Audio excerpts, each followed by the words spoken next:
Hi, this is Gregor from Paradise Lost, and the reason that I'm here on Headbangers Ball is that I've come to interview one of the bands that have really inspired me over the last couple of years, and that's Typo Negative. This is Peter, and that's Josh, and I'm going to be asking them a few questions now. So, if I could ask you the first question, you had to pull out your last two European tours, so why do you think the time's right now for you guys to tour in Europe? Well, my felony charges expired, so I'm now allowed out of the US again.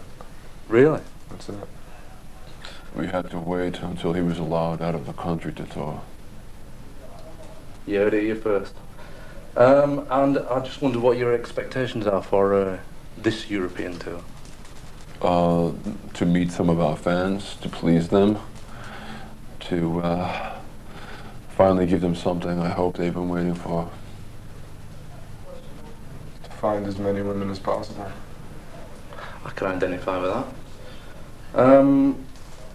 I wondered why you think the press and media have misunderstood and misrepresented you in the past, and possibly in the future as well. But Oh, because everyone needs a scapegoat, and you think you are that scapegoat? Apparently, and I'm the type of person who speaks my mind. I'm not afraid of the consequences.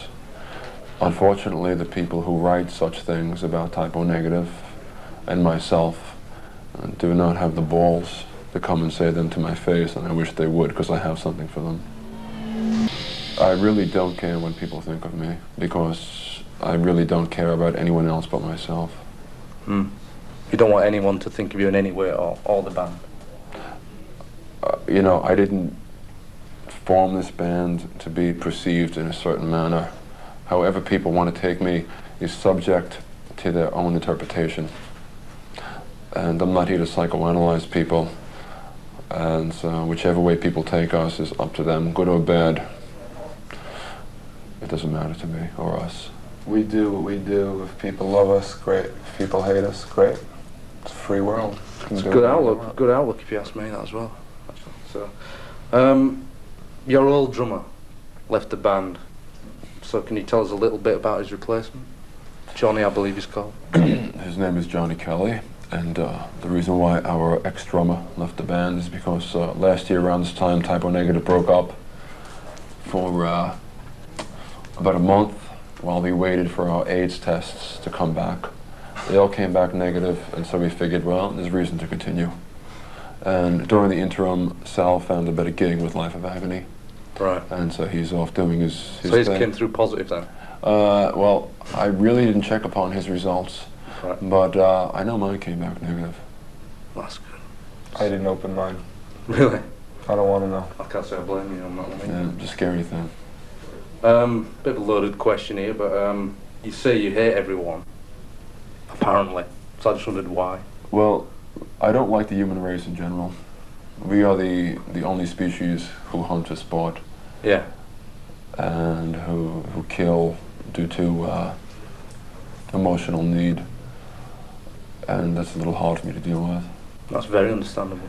Intelligence has destroyed man. He was better off running around in a cave, because he'd be much less destructive that way, and he'd be living with the earth as opposed to destroying it as he is now. Well, that's the answer I was hoping to hear, because I like that. You know, I like the answer there, because I totally agree with you there. So. Thank you. I just made it up on the spot, but thank you. Really? Yeah. Must point out that I agree that this last album is more depressive, and the definition of depression is anger turned within. You can't stay angry all of your life, because it takes too much energy, and there are better things in life to expel energy on than being angry at someone or something. So this pain that I felt in the past has seeped into me, and I've turned it in on myself, which is where it belongs.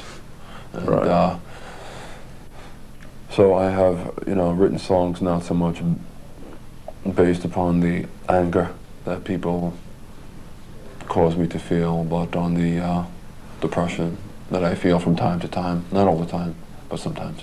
So it's a release, putting it into the songs, or is it, I mean, you're not going to let it like eat you away or something? Well, it is sonic therapy. I mean, it is either write songs for Typo Negative or pay some psychotherapist $50 to go and tell him or her my problems for 45 minutes every week.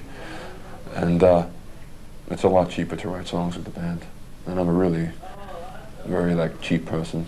Really? Yes.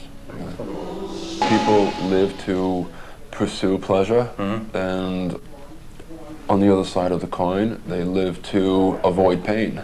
And of course, sex is the ultimate pleasure. You know, besides like eating or sleeping or something like that. Right. But sex is pretty much at the top of the list. Now that it brings death, it's nature's way of cleansing the earth. Well, he's getting back to the AIDS thing again, but like I said before, negative is the way, which is why we all have the negative thing in our arms, you know, so that when we go into clubs or go to the mall, you know, people see us like long hair, skanky people, and they say, oh, he or she must have AIDS. And we're like, no, you see, I have the tattoo and some holes in my arm to prove that I'm currently AIDS-free. Yeah. What happens if you become AIDS positive? You know, I mean, you have to have coloured red and well, no, we'll cross on it. We'll just put a little line through there, yeah. And then, you know, we'll see well, what happens. Well, you've got all bases covered then, I suppose. Yeah, well, I'll just put a bullet in my head because, you know, I'm not just going to rot away and cause my family and my friends grief and sorrow. Do the right thing and do a swan dive off Big Ben, maybe. Yeah, that'd be good, because I could come and see that, you know, I wouldn't have to take a plane. I'll do a triple swan, and I'll have a whole team at the ground, and they can put up all tens when I hit the ground, a big splat of blood and flesh. Yeah. I just hope to get it on TV. I must point out that we really don't take ourselves seriously. You know, we know that we're just four idiots from Brooklyn. Right. And this is what we do to please ourselves. And if people like us, like Josh said earlier, that's great. If they don't, well, that's great too. You know, but we try to interject a sense of humor, not to please the audience, but to please ourselves.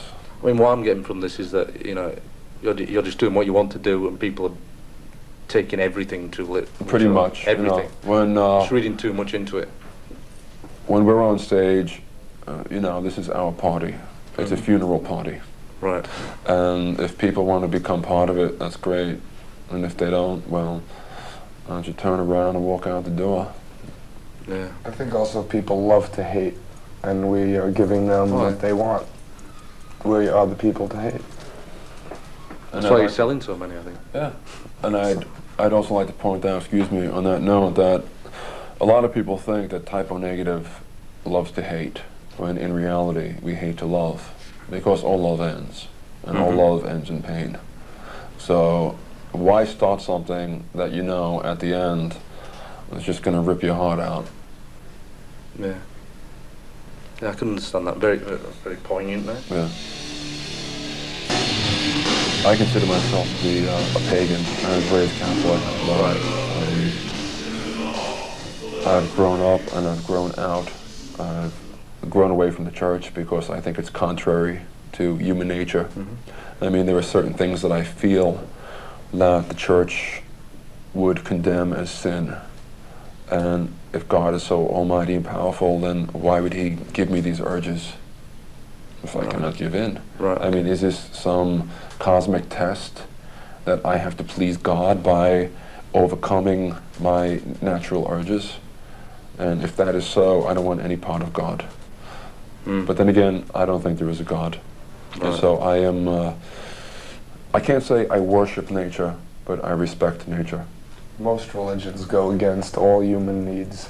Yeah. You know, it's a control, well, to me, it's a control thing. It seems like a set of rules put there by some people to keep some other people in check, you know. The only true holidays for me are the changing of the seasons, and to a lesser degree, full moons. And that is my religion. What about faith, though? I mean, if it like heals people internally, you know. Faith is hope, I would think. You know, like you hope to something after life. You hope that something better is going to come along. I don't believe in any of that. I think that if you want something, you have to go and get it. No one's going to give it to you. No God, no spirit, no nothing. I think that people raise themselves to what they think they are, I mean, I know people who are brilliant but lack confidence, and other people treat them like dirt simply because they lack confidence. Yet they have more brains than 10,000 people combined. And on the same token, I know morons who are blessed with complete arrogance and confidence, and that persona gets them through everything because people just love them because they think who they are. So I think if you want something out of life, you have to go and get it yourself because no one's going to give it to you. And I found it out the hard way.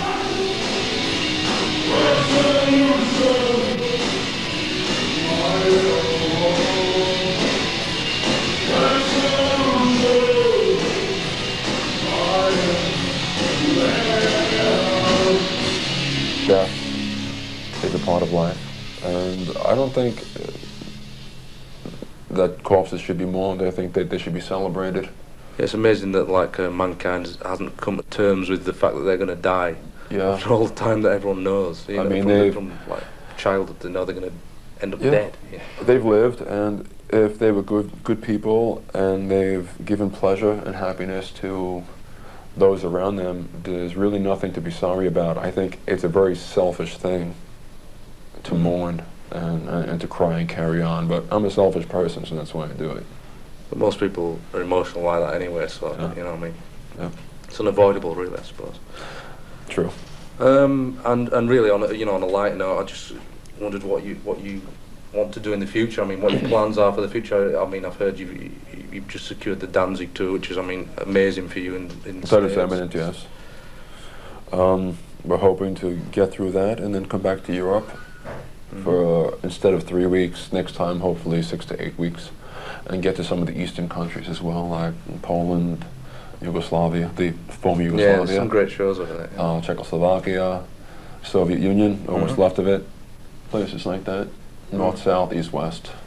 Terrorize the whole continent. Yeah, you should do that. Yeah, I plan to. Yeah, some great shows over there, so you want to get to it. And Israel and places like that. That'd be great. Excellent. Yeah. Yeah. Nice beaches in Israel. Yeah, very good. Dead Sea, you want to try that one? Undoubtedly. You float very easily. Yeah. I can't swim, Salt so I was content amazed, is- you know. It's so potent out there, you just like rise to the top of the water. I think it's fantastic. Even fat people float. So. Well, I didn't want to say that, but yes, you're right. I guess I'm the controversial one for once. Look out. Well, I mean, I'd just like to thank you for blessing me with this interview because, I've been a fan of the band for quite a while. I'd and like stuff. to thank you for coming. And I only found out about this last night. Body and of stuff. Christ. Yeah, bastard. I only found out about this last night, so I mean, I'd just like to thank you for doing this interview and give me a fairly easy time. I thought I might be in for a bit of a rough ride, but... Well, the band told me that they were taking me out to eat, and they drugged me and took me to the airport, and I woke up in London yesterday morning. So you don't really know you're doing this, are you still... I actually think I'm dreaming. Really? This is not such a bad dream, but I think It's it's a going to get pleasant worse. dream, that I'm sure it's going to get that worse. pleases me. That pleases me. Yeah. Well, thanks anyway. Thanks Thank to Josh and to Pete from Typo Negative. So Thank you. I'd just like to thank them very much and, goodbye.